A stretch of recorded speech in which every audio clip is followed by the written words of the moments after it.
Hello everyone, welcome to YouTube channel Excel in Education. Friends, आज की इस video में हम लोग बात करेंगे प्रीवियस ईयर के क्वेश्चन जो आपके 2022 में अभी पूछे गए थे। इसमें आईसीटी से कौन से क्वेश्चन बने थे, किस टाइप के क्वेश्चन बने थे, ये सारे प्रीवियस ईयर क्वेश्चन हैं और आईसीटी से संबंधित।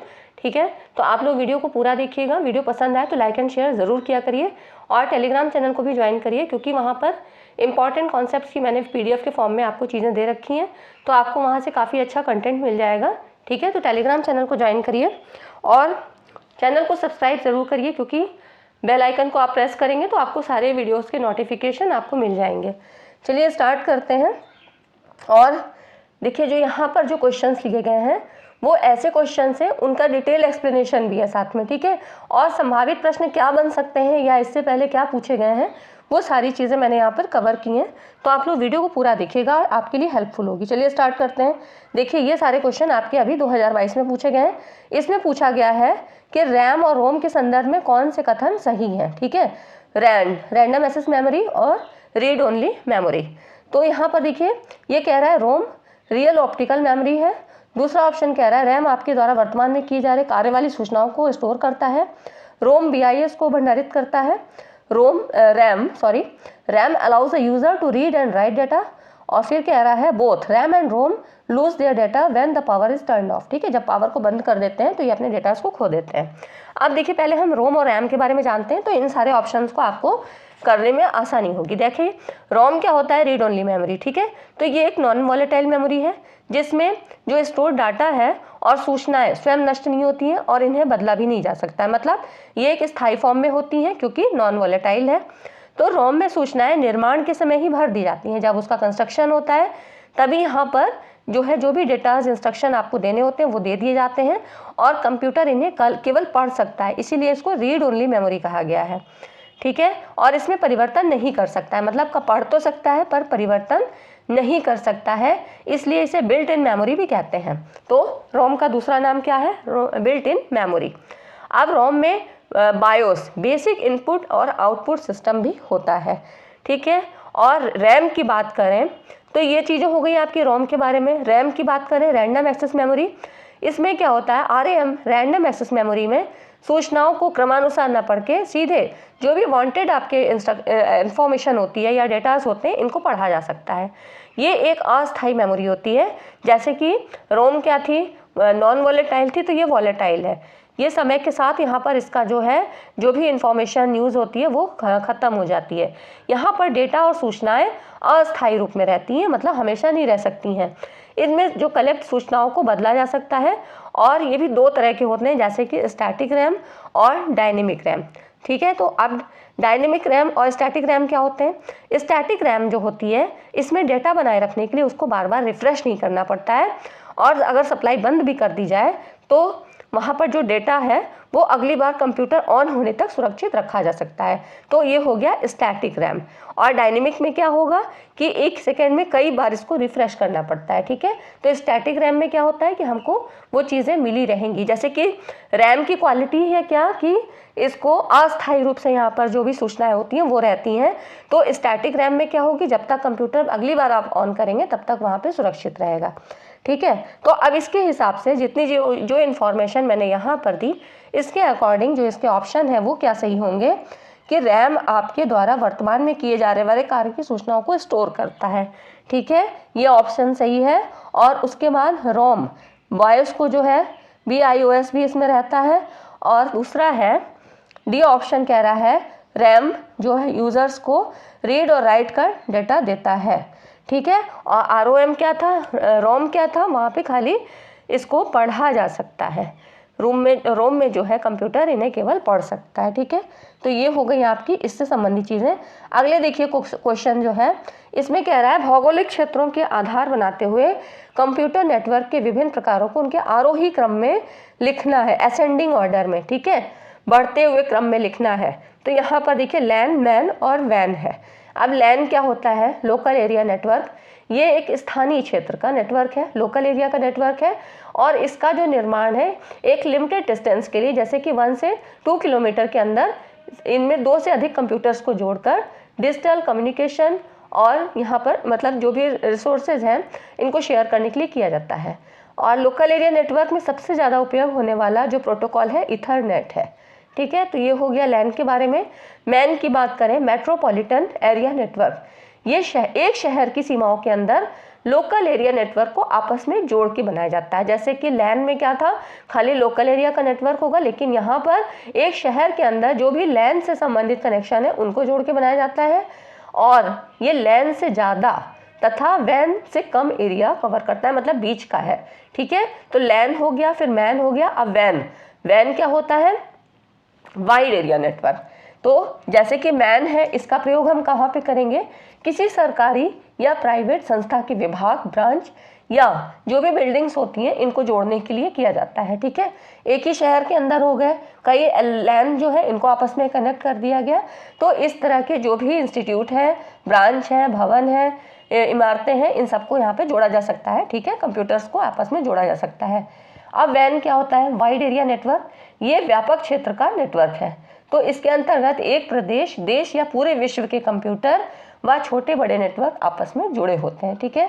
तो वैन का निर्माण कहाँ पे होगा, सरकारी टेलीकम्युनिकेशन इंस्टीट्यूट के द्वारा किया जाएगा।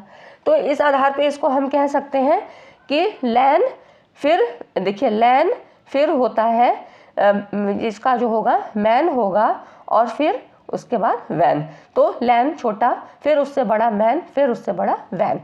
तो यहाँ पर आपका जो ऑप्शन होगा वो क्या है, ये सही होगा, सी ऑप्शन, ठीक है, इसके अकॉर्डिंग। तो ये आपका हो गया लैन, मैन और वैन के बारे में, ठीक है फ्रेंड्स। आगे देखते हैं। अब यहाँ पर देखिए एक लिस्ट है, इसको आपको मैचिंग करना है। इनपुट, आउटपुट और नेटवर्क सिस्टम की जो है ये सारे दिए हुए हैं, कंप्यूटर टर्म्स हैं और इनका डिस्क्रिप्शन है। इसमें हब आपको पता है एक नेटवर्क डिवाइस है, the central and most important part of a place और एन एक्टिविटी। मतलब जो भी एक सेंटर पार्ट, हब जिसको हम बोलते हैं ना, कहीं भी आप मार्केट जाते हैं तो बोलते हैं हब है, मतलब एक ऐसा बहुत अट्रैक्टिव प्लेस होता है, सेंटर पॉइंट होता है, जो कि सभी के आकर्षण का केंद्र होता है, या एक्टिविटी वहाँ पे ज़्यादा से ज़्यादा होती है, ठीक है। तो ये हो जाएगा आपका, ये नेटवर्क डिवाइस से संबंधित हो जाएगा। जॉयस्टिक क्या होता है, इनपुट डिवाइस होती है, या आपका जॉयस्टिक जो होती है ये इनपुट डिवाइस से संबंधित है। और उसके बाद नोट पैड क्या होता है, टेक्स्ट एडिटर होता है। और यहाँ पर और एंड्रॉयड क्या है, ये जो है ऑपरेटिंग सिस्टम है, ठीक है। एंड्रॉयड आपका ऑपरेटिंग सिस्टम है, तो ये आप ऐसे इसको कनेक्ट कर सकते हैं, ठीक है। तो उसके बाद देखिए अगला क्वेश्चन क्या है, the internet based communication for learning.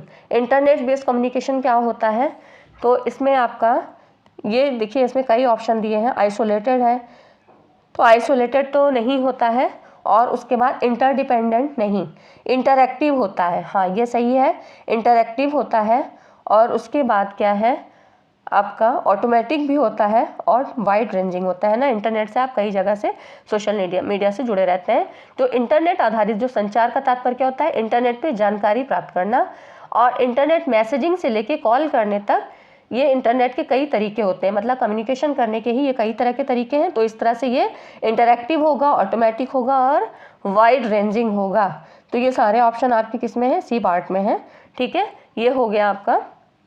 अगला क्वेश्चन देखिए, इनमें से कौन सा वेब सर्च इंजन है। सर्च इंजन के बारे में काफ़ी क्वेश्चन पूछे जाते हैं, हर बार पूछे जाते हैं। तो यहाँ पर देखिए, और इससे संबंधित वीडियो मैंने आपको पहले भी बना रखी है, जो आपकी नए टॉपिक्स पूछे जा रहे हैं, ठीक है। वो सारे जो है मैंने आपके आईसीटी के ऐसे न्यू टॉपिक करके वीडियो बना रखी है, आप लोग उसको देखिएगा, और उसका डिस्क्रिप्शन आपको यहाँ पर लिंक में नीचे दे दिया जाएगा, ठीक है। उसका वीडियो का लिंक आपको डिस्क्रिप्शन में मिल जाएगा, आप लोग उसको पूरा देखिएगा, क्योंकि वो ऐसे नए टॉपिक्स हैं जैसे कि साइबर क्राइम से संबंधित सवाल आपकी काफ़ी पूछे गए हैं, और वो भी आपको पता होना चाहिए, वो आपको बुक में ऐसे नहीं मिलेगा, ठीक है। तो मैंने एक ही वीडियो में आपको काफ़ी सारे क्वेश्चंस और ऐसे जो भी न्यू टॉपिक्स थे उनसे संबंधित वीडियो बना रखी है, आप लोगों ने देखा नहीं है तो उसको देख लीजिएगा, आपको वीडियो का लिंक यहाँ डिस्क्रिप्शन में मिल जाएगा। अब देखिए उसी में सारी ये सर्च इंजन के बारे में, साइबर क्राइम और जो भी चीज़ें नई पूछी जा रही हैं इंटरनेट से संबंधित, और आईसीटी के जो भी क्वेश्चन नए पॉइंट्स बन रहे हैं वो सारे वहाँ पे आपको मिल जाएंगे, ठीक है। तो अब यहाँ पर देखिए इसमें कह रहा है 5th नंबर का क्वेश्चन है, सर्च इंजन कौन कौन से हैं। तो डक होता है, गूगल है आपका, और उसके बाद है आपका याहू सर्च इंजन है, और फिर ये भी होता है, बिंग भी है, ठीक है। तो ये सारे आपके सर्च इंजन हैं। और फिर उसके बाद अगला क्वेश्चन देखिए, यहाँ पर इसका ये ऑप्शन सही होगा। नेक्स्ट है आपका MIDI is associated with the storage of music files. ये किससे, मतलब इसका फुल फॉर्म पूछ रहा है। MIDI इज एन एक्रोनिम, तो इसका फुल फॉर्म क्या होता है। तो इसका जो राइट ऑप्शन है वो है आपका म्यूजिकल इंस्ट्रूमेंट डिजिटल इंटरफेस, ठीक है। ये क्या है, एक प्रोटोकॉल है, संगीत रिकॉर्ड करने और चलाने के लिए इसको डिज़ाइन किया गया है, ठीक है। तो ये प्रोटोकॉल है म्यूजिकल इंस्ट्रूमेंट डिजिटल इंटरफेस, इसको याद कर लीजिएगा, MIDI। 7 क्वेश्चन है, यहाँ पर कह रहा है, देखिए कथन कारण के स्टेटमेंट के फॉर्म में है। यहाँ पे कह रहा है कि रोम एक क्या है, नॉन वोलेटाइल मेमोरी है जिस पर लिखा जा सकता है और जिससे पढ़ा जा सकता है, और मेमोरी के अंतर्वस्तु को परिवर्तित किया जा सकता है। तो ये क्या है, गलत है ना। परिवर्तित नहीं किया जा सकता है क्योंकि स्थायी रूप में होता है। मतलब रीड ओनली मेमोरी क्या है, एक नॉन वोलेटाइल मेमोरी है और डेटा को लंबे समय तक रख सकती है। और दूसरा कह रहा है कि यहाँ पर रैम जो होता है एक स्थायी मेमोरी है जिससे केवल पढ़ा जा सकता है। मतलब देखिए यहाँ पर दोनों को इंटरचेंज कर दिया है, ठीक है, दोनों के स्टेटमेंट को चेंज कर दिया है। और मेमोरी के अंतर्वस्तु को परिवर्तित नहीं किया जा सकता है, तो ये गलत है, ठीक है। तो यहाँ पर दोनों ही स्टेटमेंट क्या है, गलत है। रैम और रोम के बारे में मैंने आपको पहले ही क्वेश्चन में काफ़ी बता दिया है। एक बार कॉन्सेप्ट क्लियर कर लीजिए, फिर देखिए क्वेश्चन के कई फॉर्म हो सकते हैं, थोड़ा थोड़ा चेंज करके, लेकिन आपको जब कॉन्सेप्ट क्लियर होगा तो वो चीज़ें आपको बिल्कुल क्लियर हो जाएंगी, ठीक है। तो इसमें क्या है, दोनों ही स्टेटमेंट इनकरेक्ट है। अगला देखिए, यहाँ पर एक ये भी देख लीजिए, चार्ट है। यहाँ पर देखिए मेमोरी को ही दो पार्ट में बांटा है, प्राइमरी एंड सेकेंडरी, और या मेन मेमोरी कहते हैं या ऑक्सिलरी मेमोरी, ठीक है। प्राइमरी या मेन और सेकेंडरी या ऑक्सिलरी इसको कहते हैं। अब प्राइमरी में आपको देखिए नॉन वोलेटाइल, कैश और वोलेटाइल। तो कैश मेमोरी किसके, वोलेटाइल और नॉन वोलेटाइल के बीच की मेमोरी है। नॉन वोलेटाइल की फिर देखिए रोम है, पी रोम है, ई रोम है, ईपी रोम है और EEP रोम है, ठीक है। और उसके बाद जो वॉलेटाइल में रैम है, इसको फिर डायनेमिक रैम और स्टैटिक रैम, इसके बारे में मैंने आपको बताया। उसके बाद यहाँ पर देखिए सीक्वेंशियल जो सेकेंडरी मेमोरी है, इनको भी दो पार्ट में है, सीक्वेंशियल एक्सेस और डायरेक्ट एक्सेस, ठीक है। उसके बाद ये डायरेक्ट एक्सेस को यहाँ पर देखिए मैग्नेटिक डिस्क, ऑप्टिकल डिस्क और इलेक्ट्रॉनिक स्टोरेज डिवाइस, इसमें बांटा गया है। उसके बाद मैग्नेटिक डिस्क को भी फ्लॉपी डिस्क और हार्ड डिस्क में, ऑप्टिकल डिस्क को यहाँ पर देखिए कई तरह के भागों में बांटा गया है, DVD, है ना। इसके बारे में भी क्वेश्चन काफ़ी पूछा जाता है। DVD क्या है आपका, डिजिटल वर्सेटाइल डिस्क या डिजिटल वीडियो डिस्क, ठीक है। कॉमनली इसको क्या कहते हैं, डिजिटल वीडियो डिस्क या डिजिटल वर्सेटाइल डिस्क। इसकी फुल फॉर्म भी एक बार पूछी गई है, तो DVD का हो गया। अब यहाँ पर देख लीजिए आप, ये इलेक्ट्रॉनिक स्टोरेज डिवाइस को फ्लैश मेमोरी और मेमोरी कार्ड, इस तरह से इसका ये क्लासिफिकेशन है, ये आप देख सकते हैं, एक नज़र देख लीजिएगा। अगला क्वेश्चन है, यहाँ पर देखिए DVD और इससे संबंधित है। तो ये कह रहा है, दो स्टेटमेंट है, DVD रोम एक ऑप्टिकल स्टोरेज मीडिया है और इस पर अनेक बार लिखा जा सकता है।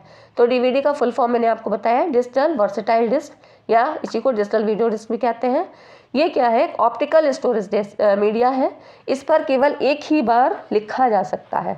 तो ये तो गलत हो गया कि इस पर अनेक बार लिखा जा सकता है, तो फर्स्ट इज रॉन्ग, है ना, इनकरेक्ट है। अब सेकंड क्या कह रहा है आपका, सेकंड कह रहा है कि सॉफ्टवेयर रैम से सेकेंडरी स्टोरेज में डाला जाता है और इसके पश्चात इसे CPU द्वारा जो है एग्जीक्यूट किया जाता है। तो CPU के द्वारा ना करके इसको किससे करते हैं, मदरबोर्ड के द्वारा, ठीक है। स्टोरेज को क्या है, सेकेंडरी स्टोरेज से रैम में लोड किया जाता है और फिर मदरबोर्ड के द्वारा इसको रेगुलेट किया जाता है। तो CPU से ना होके क्या है, मदरबोर्ड से होगा। तो ये भी आपका इनकरेक्ट हुआ। CPU के बारे में आपको पता है, सेंट्रल प्रोसेसिंग यूनिट है। ये क्या है, बेसिक अर्थमेटिक लॉजिक और arithmetic logic controlling and input output operations को परफॉर्म करता है। CPU के बारे में आप लोग सभी जानते हैं, है ना, सेंट्रल प्रोसेसिंग यूनिट। तो यहाँ पर क्या हो जाएगा, दोनों ही स्टेटमेंट क्या है, फॉल्स है, ठीक, इनकरेक्ट है। तो देखिए यहाँ पर क्या होता है कि क्वेश्चंस आपके अदर फॉर्म्स में पूछे जा रहे हैं, लेकिन इतने भी टफ नहीं है कि आप कर ना पाए। एक बार बेसिक कॉन्सेप्ट क्लियर हो जाता है तो आपके कन्फर्म जो हो जाते हैं, ठीक है, आपका वो क्वेश्चन सही हो जाते हैं। और इससे संबंधित वीडियो भी मैंने आपकी बना रखी है। आईसीटी के बहुत सारे क्वेश्चन और विथ एक्सप्लेनेशन, मैं खाली कभी भी क्वेश्चन आंसर नहीं कराती हूँ, उसके साथ साथ एक्सप्लेनेशन और साथ में किस तरह के क्वेश्चन पूछे गए हैं या संभावना है वो चीज़ें भी आपको बता देती हूँ। तो चैनल को आप लोग सब्सक्राइब करिए और ये वीडियो सेशन पसंद आ रहा हो तो लाइक ज़रूर करिएगा। आप लोग लाइक नहीं करते हैं तो मेरा मोटिवेशन कैसे बढ़ेगा, मुझे आपका फीडबैक कैसे मिलेगा, है ना। कमेंट भी नहीं करते हैं और वीडियो को लाइक नहीं करते हैं, तो आप लोग अपना फीडबैक भी दीजिए, मुझ तक फीडबैक भी पहुंचाइए। फीडबैक बहुत ज़रूरी होता है इंटरैक्टिव टीचिंग के लिए। आपको पता है कि फीडबैक भी बहुत ज़रूरी होता है, टीचर के लिए भी जानना उतना ही ज़रूरी होता है। तो प्लीज़ आप लोग कमेंट करिए या इसमें जो है लाइक करके बताइए, ठीक है। आगे देखिए, अगला क्वेश्चन कह रहा है a software is termed as software if an open source. किसी सॉफ्टवेयर को ओपन सोर्स सॉफ्टवेयर कहा जाता है यदि। आप देखिए, ओपन सोर्स सॉफ्टवेयर होता क्या है, ये वो कोड है जिसे सार्वजनिक रूप से सुलभ होने के लिए डिज़ाइन किया गया है, ठीक है। ओपन सोर्स है तो मतलब इसे कोई भी कोड को देख सकता है, इसको करेक्ट कर सकता है और कोड को डिस्ट्रीब्यूट कर सकता है। जैसे कि मोजिला फायरफॉक्स एक ओपन सोर्स सॉफ्टवेयर है, तो ये आपका इसमें राइट ऑप्शन क्या होगा कि इसका सोर्स कोड साझा किए जाने, अध्ययन और संशोधन के लिए उपलब्ध है, ठीक है। तो ओपन सोर्स जो है कोड यही होता है, ठीक है। तो यहाँ पर इसका ये राइट ऑप्शन हो गया। अगला क्वेश्चन देखिए, यहाँ पर कह रहा है इंटरनेट के माध्यम से जो अभिगम और कंप्यूटरों में रखी समझ सूचना के संग्रह को निम्न में से क्या कहा जाता है। तो इसका जो राइट ऑप्शन होगा आपका ये है वर्ल्ड वाइड वेब, WWW, ठीक है।